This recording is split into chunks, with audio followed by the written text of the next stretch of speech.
Eu tenho estado a ler a Bíblia por inteiro e eu estou neste momento a ler um livro da Bíblia que talvez, não sei quem já leu esse livro ou não, mas talvez vocês possam até sentir um pouco apreensivos ao ler esse livro, mas é o último livro da Bíblia, que é o livro do Apocalipse. Quem já leu o livro do Apocalipse? Alguns aqui no meio também, alguns lá atrás, ok, ótimo. Vocês entenderam tudo? Não, eu também não. Eu não entendo tudo, porque há muitos mistérios naquele livro e fala muito daquilo que vai acontecer, aquilo que já aconteceu e aquilo que está a acontecer. Logo no início desse livro, o apóstolo João, ele recebe uma profecia ou recebe várias cartas que são dirigidas a várias igrejas. Nós podemos pensar, ok, são cartas que são guardadas para certas igrejas. Nós podemos pensar, ok, são igrejas em regiões diferentes da Ásia Menor, que é a zona de Turquia atualmente. Naquela zona havia várias comunidades, várias igrejas, serão as igrejas principais naquela altura. E o apóstolo João recebe estas profecias diretas de Jesus, dirigidas a estas igrejas. E nós podemos descartar estas profecias pensando que são profecias para essas comunidades. Eu não faço parte desse tempo, nem estou nessa comunidade, então eu não preciso dessa informação. Então salta para frente, mas não. Toda a palavra de Deus nós sabemos que é divinamente inspirada para edificar, para encorajar e para exortar as nossas vidas, é intemporal. Então não é limitado a um período de tempo, é eterno e tem seu poder e eficácia agora na nossa vida. Então nós podemos agarrar nessas cartas dirigidas a essas igrejas, a essas comunidades, e nós podemos dizer, Espírito Santo, o que é que tu queres falar comigo hoje através destas cartas? E nós podemos ver também alguns comentários de alguns teólogos ao longo da história, de estudarem os textos originais, estudarem as cartas. Eles a interpretam de várias formas diferentes. Uma forma de interpretar é de cartas para pessoas crentes, para a igreja, de uma forma geral, em que nós podemos identificar com esta carta a Filadélfia, identifico comigo, a carta a Sardes, identifico comigo. Então nós podemos identificar, há certas mensagens que falam connosco em certas alturas da nossa vida, na nossa caminhada cristã. Há alguns teólogos até que explicam estas cartas sendo cartas especificamente dirigidas para certa altura temporal na história da igreja, a partir do início da igreja primitiva até o final dos tempos. Que significa que há certos períodos ao longo do tempo em que nós podemos ver que certas cartas são para certos períodos de tempo. É uma outra forma de explicar e é uma forma válida também, de acordo com os textos originais, é uma forma interessante de nós vermos. Se nós agarrarmos nessa forma que alguns teólogos explicam as cartas no livro do Apocalipse, as cartas às igrejas, nós podemos explicar que cada uma destas 7 cartas é referente a um período de tempo definido, sendo que a última carta escrita é a carta à igreja de Laodiceia, um nome esquisito. Laodiceia é aquela cidade, aquela região na zona da Turquia, que alguns teólogos referem que esta última carta refere ou é dirigida para a última geração antes do regresso de Jesus Cristo. Muitas pessoas dizem que nós estamos nesta última geração. Então, vamos agarrar esta forma de interpretar hoje de manhã como uma forma de nós entendermos um pouco esta carta à igreja de Laodiceia, sendo uma carta para esta geração, para nós como cristãos, nesta geração, neste período de tempo em que nós estamos a viver. Esta carta é muito interessante. Esta carta é uma carta dirigida não aos descrentes, não ao mundo em geral, mas é aos crentes, à igreja, Quando Jesus começa a ditar esta carta, ele começa a dizer à igreja de. Então, aos crentes. Ele está a dirigir para os cristãos neste tempo, neste caso, nesta cidade de Laodiceia. Então, vamos abrir as nossas Bíblias no livro de Apocalipse, capítulo 3, versículo 15. Ele já está a ditar esta carta. É que nós podemos pensar esta carta é uma carta para esta geração, é uma forma de interpretar esta carta. E diz assim em versículo 15, diz que eu sei as tuas obras, que nem és frio nem quente, tomara que fores frio ou quente. Assim, porque és morno e não és frio nem quente, vomitar-te-ei da minha boca. Vamos só fazer uma pausa aqui e nós depois vamos continuar a ler o resto desta carta. Jesus está a referir aos crentes desta igreja de Laodiceia. Nós podemos dizer, para os crentes do final dos tempos. Para nós, quem é crente aqui nesta sala? Amém? Amém? Todos são crentes aqui nesta sala, então, graças a Deus, nós estamos a receber esta carta, é como se fosse uma carta dentro de uma garrafa temporal ou de uma cápsula temporal que chegou depois de 2000 anos atrás para a nossa vida. Então, esta carta é para nós, crentes. E Jesus está aqui a dizer que nem és frio, nem és quente. Agora nós temos que pensar, esta cidade de Laodiceia era uma cidade muito rica em comércio principalmente de duas áreas.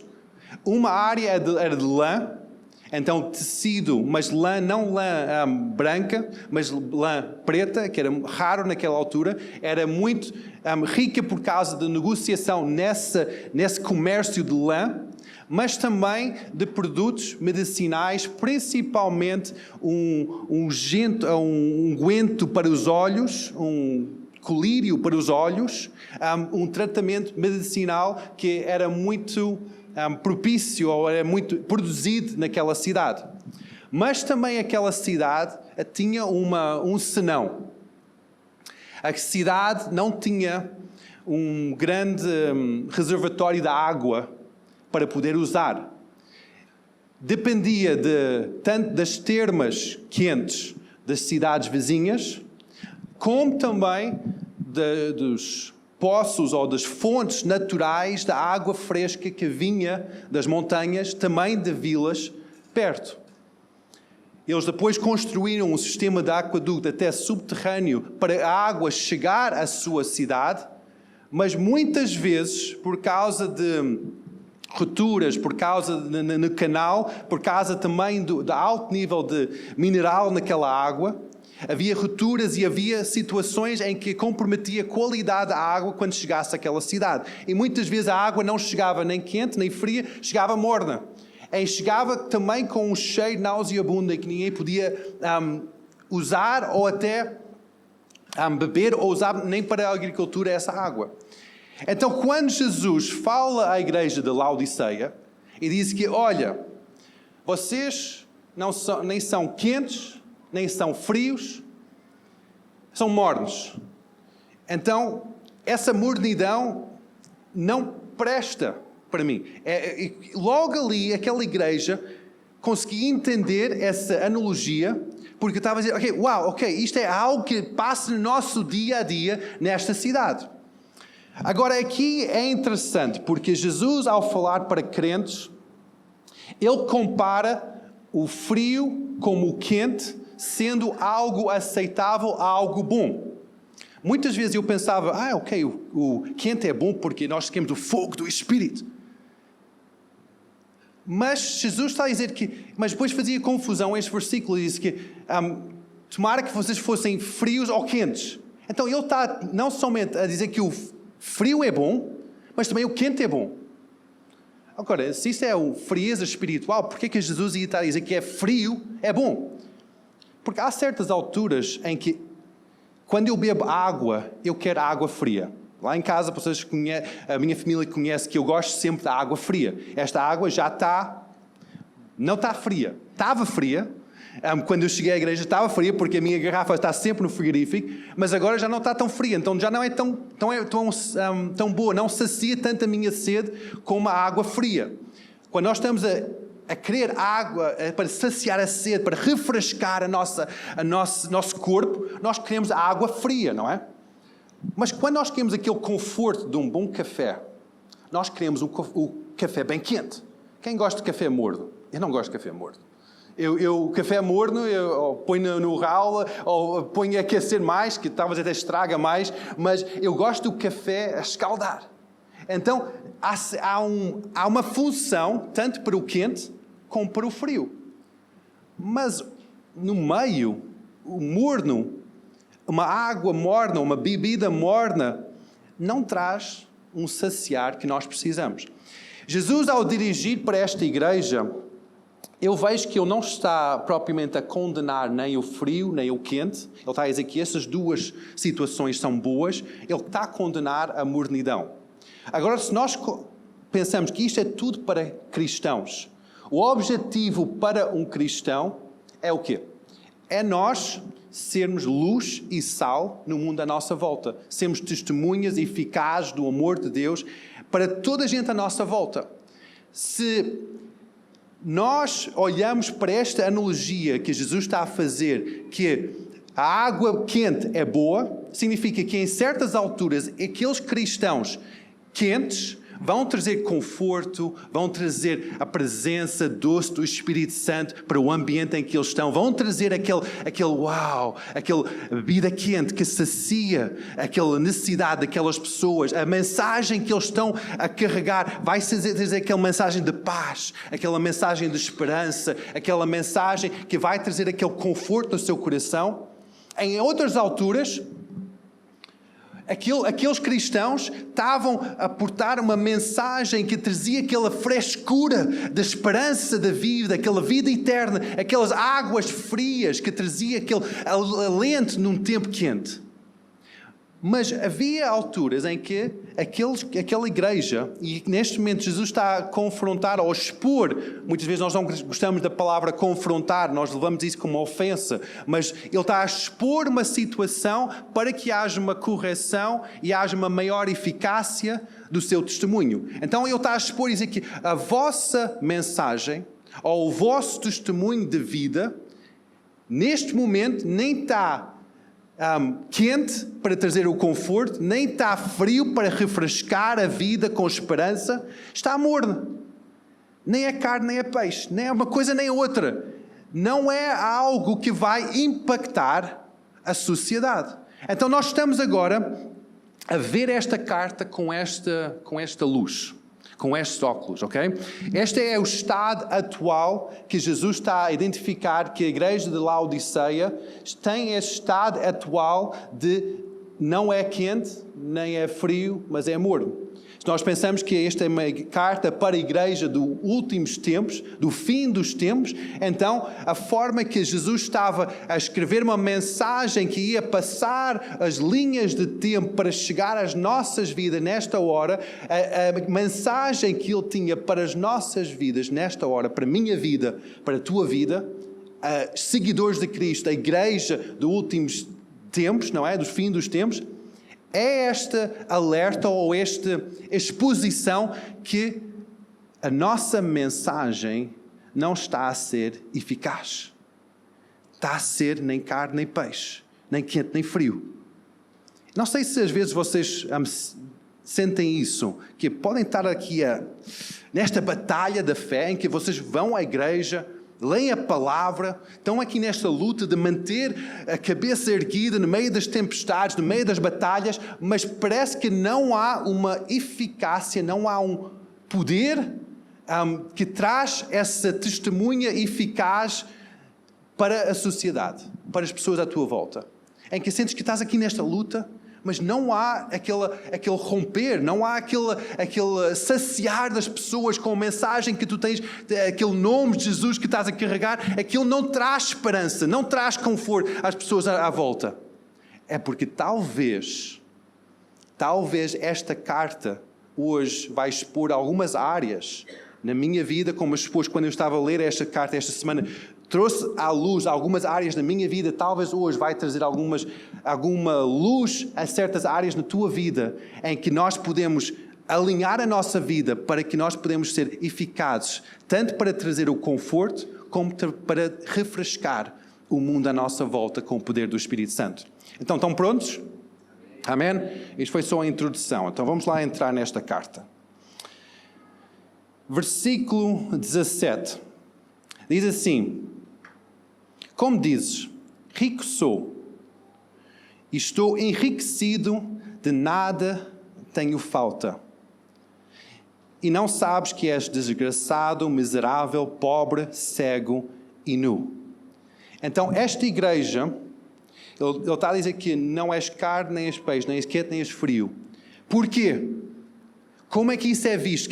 Como é que Jesus vê isso na igreja? Porquê? Pensam que são ricos. Pensam que são alguma coisa especial. Pensam que não precisam de Deus para nada. Não precisam de ter fé porque há dinheiro na conta. Dá para pagar as contas. Não precisam de lutar para ter uma casa, porque já está tudo confortável. Tenho uma vida confortável. Eu não estou a passar por perseguição, então está tudo na boa. Eu não preciso de preocupar com nada. E esta igreja, esta cidade de Laodiceia, era uma cidade riquíssima. E provavelmente esta igreja era uma igreja rica também. Não tinha grandes necessidades. E hoje em dia, nesta cultura moderna, muitas vezes nós passamos pela mesma coisa. Que nós temos tudo. Graças a Deus estamos confortáveis.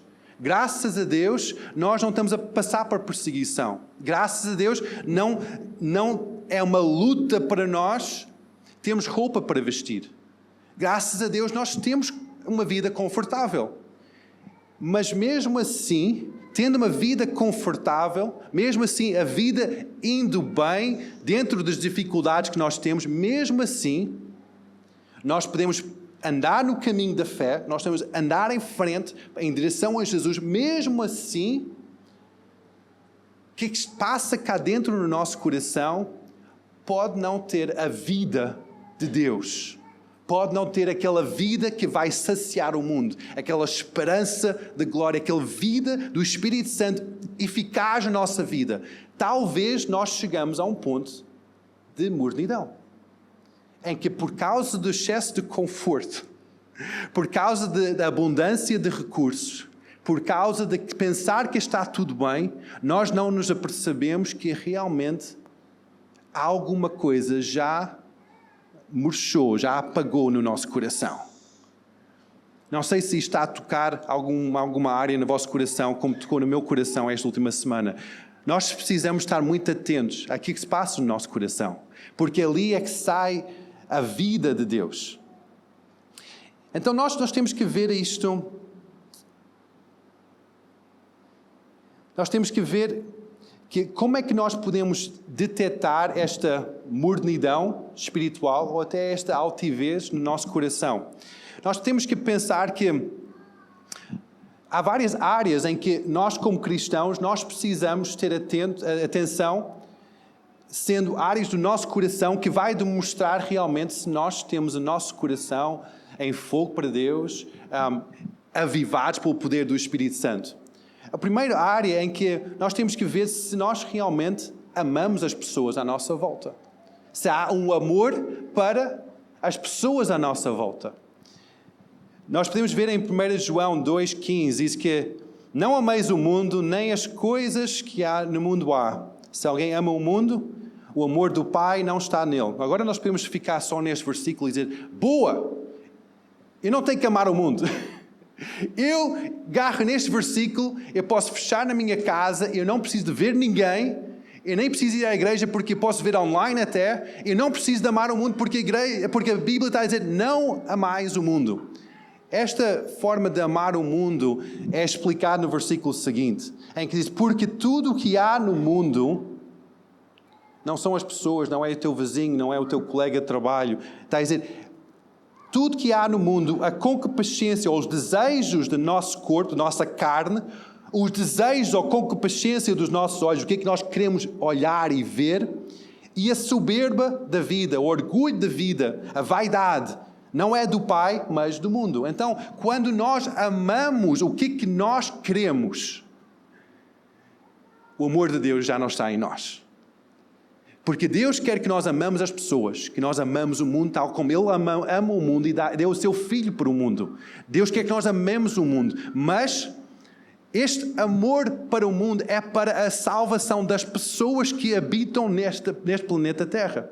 Não é para os desejos da nossa vida, da nossa carne e a soberba da vida. Não devemos amar isso. Quando nós começamos a amar isso, a eficácia da nossa fé começa a ficar morna, ineficaz. Outra área é quando nós começamos a negar Deus. Eu sou um cristão e nunca vou negar Deus. Eu nunca vou negar Deus. Mas muitas vezes, na nossa independência, na nossa autonomia de vida, nós negamos a soberania de Deus sobre a nossa vida. No livro de Tito, capítulo 1, versículo 16, diz que confessam que conhecem a Deus, mas negam-no com as obras, sendo abomináveis, desobedientes e reprovados para toda boa obra. Às vezes nós dizemos que eu conheço Deus, eu sigo Deus, eu amo Deus. Mas se a tua vida não reflete isso, nada presta. A tua eficácia da fé já não é aquela eficácia que é esperada, é a mornidão. Outra área é quando nós desobedecemos a Deus. Mas eu sou um cristão, como é que eu posso desobedecer a Deus? Como é que eu posso desobedecer a Deus? Deus deixou uma série de orientações para nós, cristãos. Quando nós não conhecemos estas orientações, significa que nós não lemos este livro e não seguimos as orientações que aqui estão neste livro. Quando nós dizemos que eu não sei o que Deus quer de mim. Nós temos um livro sagrado, a Bíblia, para aprender o que Deus quer de nós. Quando nós decidimos que eu não vou seguir isso, eu estou em outras formas, eu estou a desobedecer a Deus. Nós podemos ver em Lucas 6,46, diz que porque chamais Senhor, Senhor, mas não faças o que eu digo. Jesus estava a demonstrar esta frustração também, e dizer que vocês estão assim da boca fora, e dizer, sou Senhor, Senhor, Senhor, Senhor Jesus, Senhor Mestre, Senhor Rabi, blá, blá, blá, blá, blá, blá, mas não seguem o que eu estou a dizer para ser. Amar o próximo, amar Deus sobre todas as coisas. Quando nós dizemos só com boca fora que nós somos seguidores de Jesus, mas a nossa vida não obedece o que nós lemos aqui nesta palavra, nosso coração começa a entrar em mornidão espiritual. E depois nós podemos ver que as pessoas que não conhecem a Deus. Mateus 7,21 diz assim, nem todo o que me diz Senhor, Senhor entrará no reino dos céus, mas aquele que faz a vontade do meu Pai que está nos céus. Muitos dirão naquele dia, Senhor, Senhor, e profetizamos nós em Teu nome, e em Teu nome não expulsamos demónios, e em Teu nome não fizemos milagres, e então lhes direi abertamente, nunca vos conheci, apartai-vos de mim, vós que praticais a iniquidade. Nós podemos estar a fazer tudo certo, cumprir à risca os mandamentos, os princípios, até andar a demonstrar o poder de Deus. Mas se nós não passamos tempo a conhecer Deus, também o nosso coração vai entrar em mornidão espiritual. Como é que nós conhecemos a Deus? Quando nós queremos conhecer alguém, nós vamos passar tempo com essa pessoa. Vamos abrir o nosso coração com essa pessoa. Vamos desabafar o que aflige o nosso coração. Nós vamos entrar em comunhão, em intimidade, em relacionamento com essa pessoa. É isso que Deus espera de ti, é isso que Deus espera de mim. Um relacionamento diário, um relacionamento em que nós abrimos o nosso coração, nós falamos com Ele, tal como nós estamos a falar com o nosso melhor amigo, que conhece-nos mais intimamente. E esse é o relacionamento que Deus quer que nós entramos com Ele, aquele conhecer Deus intimamente. Nós também, a outra forma que nós podemos detectar que o nosso coração pode ficar morno, é quando nós não agimos em amor. Eu já falei isso no início, de amar o mundo, mas também há outra forma de amor, é quando nós podemos estar a fazer tudo que é certo, mas sem o coração certo. Como é que isto é feito? Muitas vezes nós podemos estar a dizer, eu quero liderar o louvor para as pessoas baterem palmas, para ser o centro da atenção. Quero fazer isto. Eu quero dar uma profecia para poder dizer, que Deus está a falar através da minha vida, eu sou qualquer coisa especial. Mas tudo no reino de Deus tem que ser baseado no amor. Em 1 Coríntios 13:2 diz que ainda que tivesse o dom da profecia e conhece todos os mistérios e toda a ciência, ainda que tivesse toda a fé, da maneira que transportasse os montes e não tivesse amor, nada valia.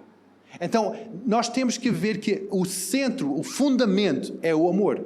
Tudo que nós fazemos nesta vida, tanto para Deus, espiritualmente como naturalmente, tem que ser baseado no amor. Sem fé, também quando nós não temos fé no nosso coração, aquela convicção, aquela determinação que Deus quer fazer alguma coisa, Deus pode fazer alguma coisa que eu não estou a ver ainda, quando nós não temos fé, por causa de várias situações da nossa vida, nós podemos ter perdido essa esperança, essa fé por causa de ter sido enganado, por causa da esperança ser adiada.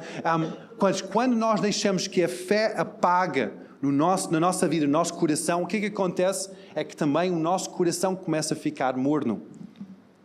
Sem fé. 2 Coríntios 13:5 diz que examinai-vos vós mesmos se permaneceis na fé. Provai-vos a vós mesmos, ou não sabeis, quanto a vós mesmos, que Jesus Cristo está em vós, se não é que já estáis reprovados. Então aqui o apóstolo Paulo está aqui a dizer que examinai o vosso coração para ver se ainda há fé no vosso coração. Ele está a falar com a igreja, os crentes. Porque muitas vezes acontece na nossa caminhada, nós continuamos a lutar, continuamos a ler a Bíblia, continuamos a ir à igreja, mas já não há essa esperança no impossível de Deus, não há esse acreditar que Deus pode fazer, já não há fé. Fé é aquele firme fundamento, aquilo que eu não vejo como aquilo que vai ainda ser realizado. E nós temos que ter aquela esperança no nosso coração que Deus quer fazer possível os impossíveis. Deus pode fazer os milagres que nós lemos nesta palavra. Então nós temos que manter a fé. E também quando o nosso coração começa a ficar longe de Deus. Quando o nosso coração começa a ficar mais voltado para aquilo que nós vemos, aquilo que nós sentimos, aquilo que nós tocamos, aquilo que nós ouvimos. Muitas vezes nosso coração pode ficar virado para essas coisas, porque essas coisas estão toda à nossa volta, estão-nos a bombardear diariamente, os nossos sentimentos, o que é que nós conseguimos ver, tocar, e quando nós focamos mais nisso do que em Deus, o nosso coração vai começar a estar longe de Deus. Em Isaías 29:13, diz assim, porque o Senhor diz, pois este povo se aproxima de mim com a boca e com os lábios, me honra, mas o seu coração se afasta para longe de mim, e o seu temor para comigo consiste só em mandamentos de homens em que fui instruído. Deus está aqui a alertar o povo, dizer que vocês estão a fazer tudo o que parece certo, mas o coração não está lá. Tão longe. E Deus está a dizer que voltam para mim. A forma que nós voltamos para aquela eficácia na nossa fé, tanto ter uma fé a escaldar como uma fé que refresca, é quando nós também temos o nosso coração virado para o Senhor. Então qual é que é o remédio nesta carta? Porque em cada uma das 7 cartas que Jesus dirigiu às igrejas, Jesus alertou para um estado, ou trouxe à luz o estado atual da igreja. E ele alerta para qual é que é a razão para aquele estado atual, mas depois, logo a seguir, ele dá a esperança e ele dá o remédio para resolverem a situação, para realinharem a vida, realinharem a igreja de acordo com o plano de Deus, para que haja bênção sobre essa igreja. Isso é o que eu quero. Isso é que não sei se vocês querem isso também. De serem realinhados pelo Senhor para que haja bênção sobre a nossa vida. Então, em versículo 18, Jesus está aqui a dizer para esta igreja, de Apocalipse 3, versículo 18. Aconselho-te. Ele não está a dizer, ele não está a obrigar ninguém, porque Jesus é um cavalheiro, ele não obriga ninguém. Ele dá um conselho. Ele diz, aconselho-te. E quem sabe que é muito sábio ouvir o conselho de Jesus. É muito sábio ouvir o conselho de Deus. É muito sábio porque Ele sabe todas as coisas. Ele é omnisciente. Ele sabe todas as coisas. Ele é omnipresente. Ele está em todo lugar. Ele sabe tudo o que vai acontecer. Ele criou-nos, então sabe o nosso íntimo. Então, quando Jesus diz, aconselho-te, eu aconselho de abrir os ouvidos e ter atenção para aquilo que Ele está a aconselhar. Aconselho-te que de mim compras ouro provado no fogo, para que te enriqueças. Ouro provado no fogo, a minha vida fala acerca de santidade. Nós sabemos que o ouro tem impurezas antes de ser aquecido pelo fogo. Quando aquece pelo fogo, aquelas impurezas saem fora e depois o ouro é puro. E aqui Jesus está a advertir ou a aconselhar a igreja de comprar ouro, valorizar a santidade na vossa vida. Valorizar o facto de ser separado deste mundo para Deus. É algo maravilhoso. Muitas vezes nós podemos pensar, santidade é um palavrão difícil, inalcançável. Mas Deus quer que nós sejamos santos. Ele tem um plano para que o seu povo seja o povo santo. O que é a santidade? É sermos separado para Deus, consagrado para Deus. Quem é casado aqui? Homens. Quem é casado? Quem é casado? Agora, quando vocês casaram, vocês queriam que a vossa esposa fosse completamente focada em vocês, não é? Em ti. Ângelo, eu estou a falar em ti, mas isto é para todos os homens aqui, não é? Ângelo, querias que a Bia fosse completamente focada em ti? Queres? E queres que ao longo de todos os anos do vosso casamento, que esse compromisso, esse foco permanecesse. Tu não queres que ela olhe para outros homens, não queres que ela olhe para outras coisas que afasta desse foco em ti. Tu casaste com ela e tinhas essa expectativa que ela estivesse completamente focada em ti. Não é? É a mesma coisa com Deus. Quando nós entregamos a nossa vida para Deus, a santidade é isso. É estarmos completamente focados em Jesus. Por isso que nós somos a noiva. A igreja é chamada a noiva de Cristo e Ele é o noivo. Há um casamento aqui e há uma expectativa que a noiva seja completamente focada, ou, nos termos bíblicos, santa ao seu noivo. Consagrada, focada, que todo o seu afeto seja para o noivo. E isso é que Deus espera de nós. Quando Jesus fala aqui à igreja, dizer que compra ouro, valoriza a santidade. Não anda a misturar as coisas. Não anda assim, um dia sou crente, outro dia não sou. Um dia eu sou consagrado ao Senhor, outro dia não. Um dia vou curtir no mundo, outro dia vou curtir com Deus. Não, não. Somente para Deus. Somente para Deus. Santidade é isso. Consagração é isso. Se nós esperamos isso em relacionamentos neste mundo, que é tão falho, quanto mais nós devemos trazer essa realidade para o nosso relacionamento com Deus. Santidade. O primeiro remédio é santidade. O primeiro comprimido. Santidade. Vamos deixar que isso entre na nossa vida. A segunda, vamos continuar aqui a ler, o segundo remédio aqui é: e vestes brancas para que te vistas e não apareça a vergonha da tua nudez. Jesus está a dizer que as vestes, as trajes que tu estás a usar, são trajes manchados. são vestes que são sujos. Quando nós olhamos para isso, nós podemos ver as nossas vestes, é a nossa identidade. Nós vestimos de uma forma em que nós queremos passar uma mensagem para o mundo à nossa volta. É a nossa identidade. Há pessoas que têm um estilo assim, assado, e o estilo é um estilo. É a mensagem que quer transmitir, é a identidade da pessoa que está a ser demonstrada através da roupa que está a vestir. Agora, quando Jesus está aqui a confrontar esta igreja, de uma forma positiva, mas dar um remédio para que realmente aquela eficácia da sua fé seja real, que aquilo está a dizer não somente foca em santidade, mas foca em uma nova identidade. Vocês já não são pessoas deste mundo, são pessoas novas. Por isso que quando nós celebramos batismos, a Vera tinha aquela piada de vamos estar a celebrar um enterro. Porquê? Porque nós vamos estar a despir, as pessoas que vão estar a ser batizadas vão estar a despir de uma velha identidade e vão estar a vestir uma nova identidade.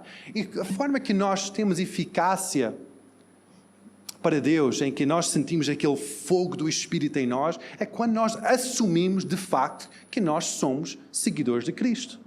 Não somente estamos focados nele, mas mudamos a nossa identidade para assumir uma nova identidade. Voltando à analogia do casamento, nós desejamos que o nosso cônjuge seja completamente focado em nós, mas também nós queremos que o nosso cônjuge assume que é uma mulher casada, não é? Eu desejo que a minha esposa assume que é casada, que já não é solteira, que assume uma nova identidade. E é a mesma coisa que Deus quer de nós. É quando nós dizemos, sim, eu confesso que eu sou um pecador, eu preciso de Ti, Jesus, na minha vida. Eu confesso que eu acredito que Tu és o Filho de Deus, foste crucificado, ressuscitaste ao terceiro dia. É aquela confissão da salvação, mas depois o que Deus espera de nós é que não somente confessamos, não somente focamos a nossa vida nele, mas assumimos uma nova identidade. Quando é aquela multidão lá no céu, no final dos tempos, em Apocalipse, no final deste livro, 19, versículo 8, há uma visão tremenda, diz que depois destas coisas, depois de toda a tribulação, depois de tudo, aquela confusão dos mistérios que nós não entendemos aqui em Apocalipse, depois disso tudo, olhei e eis que uma multidão, que somos nós, a qual ninguém podia contar, de todas as nações e tribos e povos e línguas que estavam diante do trono, perante o Cordeiro, trajando vestes brancas. Vestes brancas e com palmas nas suas mãos. Fala de louvor, mas fala de uma nova identidade. Quando nós estamos com Deus, lá na glória, no final dos tempos, nós vamos estar com estas vestes brancas. Talvez hoje não consegues ver que tens umas vestes brancas, mas o teu coração tem que ser transformado com uma nova identidade. Com uma nova identidade. Quando nós deixamos que essa identidade de um filho de Deus entre em todas as nossas decisões, entre em tudo que nós somos, nós vamos estar brancos, lavados, com uma nova identidade. Depois, neste versículo 18, dá o terceiro remédio. Este é um remédio com 3 comprimidos.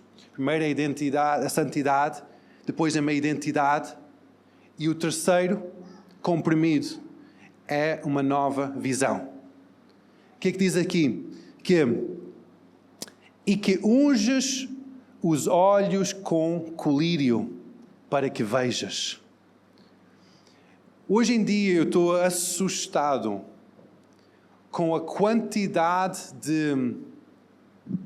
que eu posso dizer de lixo que entra pelos ecrãs que nós temos. Quantidade de coisas que nós somos bombardeados diariamente. E outro dia eu estava em oração, eu estava a orar por minha vida, a orar pela igreja, e muitas vezes há uma arma que é usada em batalha, em guerra, que é uma arma, é uma bomba ou uma granada de fumo, em que aquela granada é lançada, fumo vai para todo lado e o inimigo fica enfraquecido porque não consegue ver. E quando estava em oração outro dia, Deus levou-me a orar para a igreja, a orar para a minha vida, para que toda essa cegueira seja retirado dos nossos olhos, dos meus olhos. E depois veio aquela percepção que nós estamos a ser bombardeados diariamente com tanta coisa, em que a nossa visão está a ficar assim turva, em que nós não conseguimos ver o que é que Deus tem para nós, nós não conseguimos ver o que é que Deus quer de nós, nós não conseguimos ver como Deus vê este mundo. E Deus quer ungir os nossos olhos com aquele colírio. O que é colírio? É um tipo de medicina, é um tipo de unguento que põe sobre os olhos para retirar toda a neblina que está a turvar a visão. E muitas vezes nós podemos estar somente a passar os dias neste ramo de vida, passar os dias nesta luta, mas sem ter uma visão para o futuro. Sem ter uma visão por aquilo que está a acontecer à nossa volta e nem saber muito bem qual foi o propósito do nosso passado. E Deus quer que a nossa visão seja limpa, para que nós podemos ver como Ele vê cada situação. Então este é o terceiro remédio que Deus dá a esta igreja dos últimos tempos, que é o remédio de uma visão. Nós sabemos que sem visão, facilmente nós vamos perecer. Um profeta estava a dizer isso, a inspiração divina de Deus, disse, sem visão o povo perece. O próprio povo sem visão vai perecer, vai andar à toa, sem uma direção clara de que Deus espera de cada um de nós vamos andar à toa. Nós precisamos ter o colírio de Deus sobre os nossos olhos.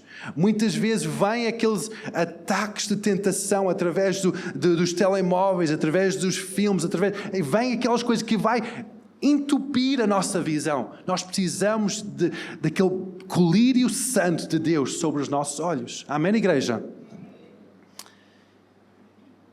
Quando nós aceitamos estes 3 remédios de Deus, quais são os 3 remédios? Novamente. Santidade. E o segundo? Identidade. E o terceiro? Visão. Quando nós aceitamos estes 3 remédios do Senhor, a nossa vida vai começar a ficar alinhada com o propósito de Deus. E depois vem algo incrível no final desta carta, em que Deus começa a dar um novo propósito. E diz assim, em versículo 19 até 22. Eu repreendo e castigo a todos quanto amo. Sê, pois, zeloso e arrepende-te. Eis que estou à porta e bato. Se alguém ouvir a minha voz e abrir a porta, entrarei em sua casa e com ele cearei e ele comigo. Deus quer ter esta comunhão connosco, este relacionamento connosco. Versículo 21. E ao que vencer, lhe considerei que se assente comigo no meu trono, assim como eu venci e eu me assentei com meu Pai no seu trono.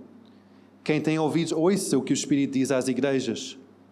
O propósito de Deus, ao realinhar a nossa vida com o seu propósito, em 2 partes. É para ter comunhão connosco, intimidade connosco, sentar à nossa mesa, estar na nossa casa, estar na nossa intimidade. E depois nós tenhamos também intimidade com Ele, sentar no seu trono, trazer o seu reino, a sua autoridade para a terra onde nós estamos. A eficácia da nossa mensagem vem quando nós estamos sentados com Deus em lugares celestiais e trazemos o céu para a terra, mas também quando nós deixamos que Deus entre na nossa intimidade da nossa casa. Isso é aquele efeito do realinhamento divino sobre a nossa vida. Então, estamos mesmo a terminar esta pregação hoje e quando nós estamos a pensar na nossa vida, e pensar nesta carta que é dirigida para este tempo em que nós estamos a viver. Será que nós conseguimos ver se realmente há uma eficácia na nossa mensagem, na nossa demonstração da nossa fé? Ou é diferente? Será que se nós deixamos de existir, será que as pessoas à nossa volta vão notar que a luz foi-se embora? A luz que estava dentro de ti foi-se embora? Ou será que nós estamos neste momento em... É tudo normal. Nós somos iguais às outras pessoas. Os nossos hábitos de vida são iguais a qualquer pessoa que nós vemos aqui nesta cidade. É igual. É morno. Nem é carne, nem é peixe. É indiferente. Deus quer que nós saciamos a sede deste mundo. Que nós confortamos quem está abatido. Deus quer que nós trazemos uma diferença, que sejamos sal ou luz no mundo onde nós estamos.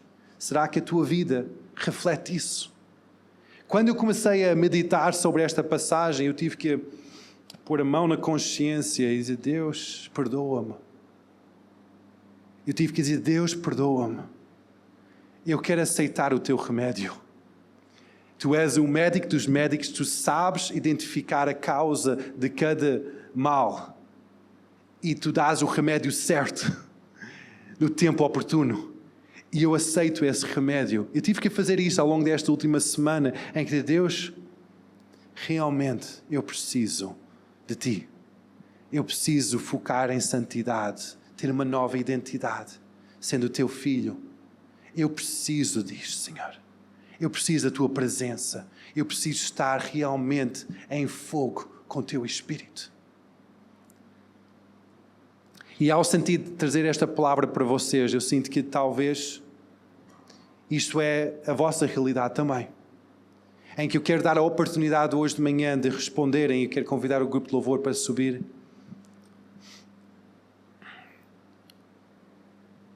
Eu quero dar a oportunidade para responderem esta palavra.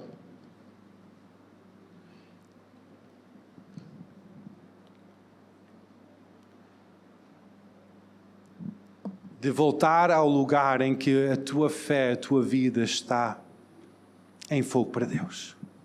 Que realmente faz sentido. Que realmente há qualquer coisa cá dentro.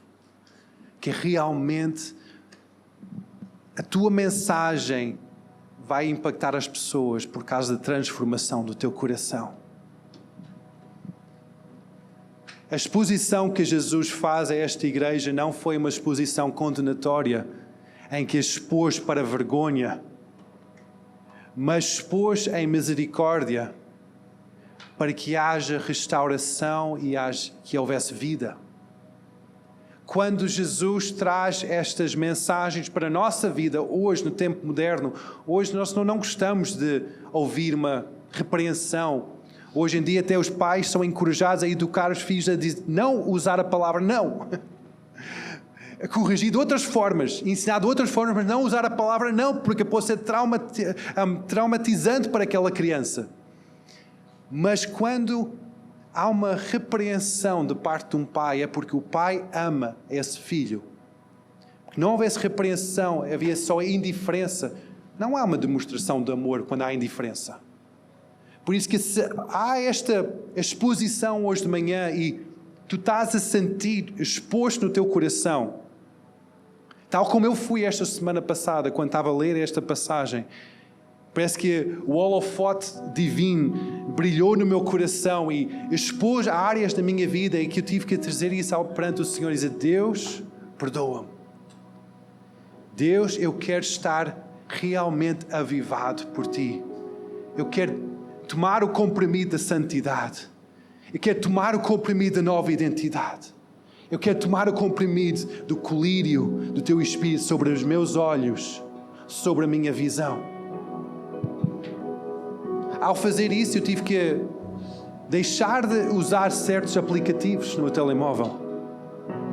Eu tive que deixar de passar tanto tempo a fazer um scroll, a ver histórias de outras pessoas. Eu tive que separar tempo para ler mais acerca de Deus, de orar mais, de adorar mais. Eu tive que abrir tempo na minha vida, retirando coisas que estavam a turvar a minha visão. Eu quero convidar-vos a ficar de pé.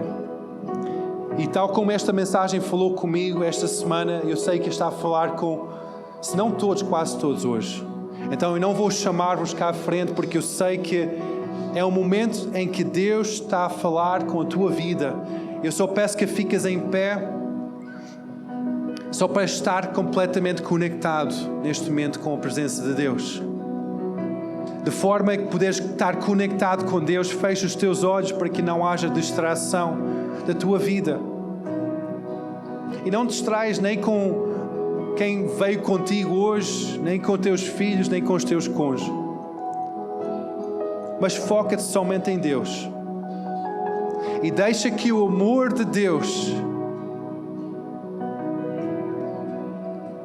chegue à tua vida. Deus ama, por isso Ele expõe situações que estão em oculto, que estão escondidos. Ele ama, por isso que Ele corrige. Então hoje Deus está a demonstrar o seu amor para contigo. Deus ama-te de uma forma extravagante. Por isso que Ele chamou-te aqui hoje de manhã para ouvir esta mensagem, para seres ministrado pelo amor de Deus. Se a tua vida tem estado cheia destas coisas, se não tens estado a dedicar à santidade, a tua identidade tem sido uma identidade dupla, uma identidade deste mundo, mais uma identidade de cristão, em que chega a segunda-feira e já não és crente, és mais outra coisa qualquer. A forma de responder a esta mensagem, a forma de responder ao amor de Deus, é dizer: Deus, perdoa-me.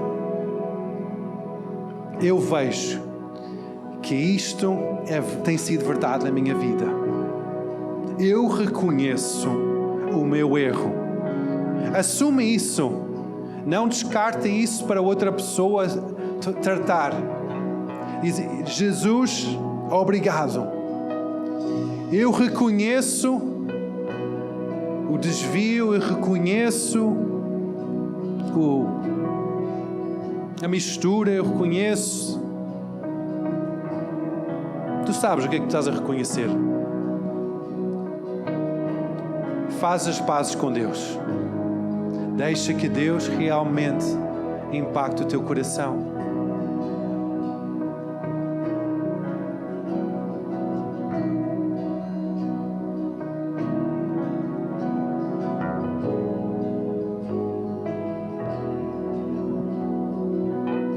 Se há áreas que vêm à tua mente agora, que são áreas em que realmente tu tens estado a misturar as coisas,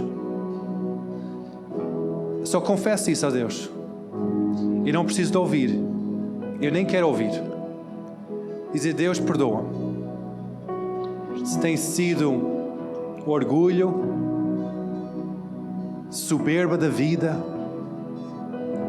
buscar os teus próprios interesses, o teu próprio conforto, Deus, perdoa-me.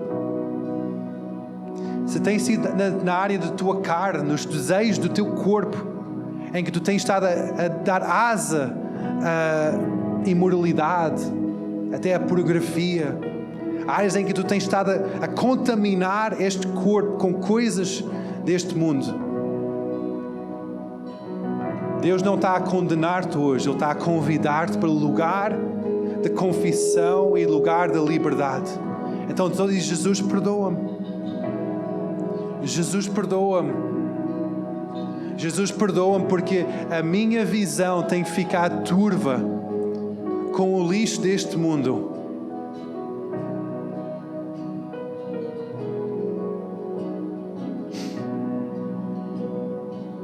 Há tantas áreas que nos confunde, que nos traz a um lugar longe de Deus. E eu acredito que o Espírito Santo nesta hora está a revelar, a sua luz está a brilhar no teu coração. Então deixa que essa luz brilhe. Deixa que essa luz brilhe. Continua com os olhos fechados, e se há áreas na tua vida que está a começar a sobressair, é o Espírito Santo que está a mostrar essas áreas. Só diz: Espírito Santo, perdoa-me. Jesus, perdoa-me.